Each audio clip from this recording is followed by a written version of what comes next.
A9iii, super boost. So you got super boost. You got a super boost button on the A9iii, Yeah.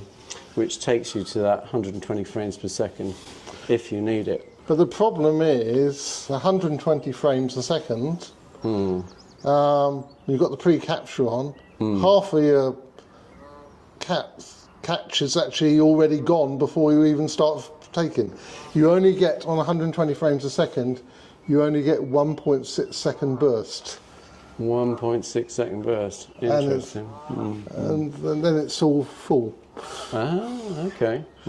So I don't want to use it very often. No. Ah, right, okay. So that's why you limit the use of it. I find 120, 1.6 seconds, and my rough guessing, 60 frames a second, 4 seconds, 30 frames a second, a good 12 seconds. Which is far more than enough.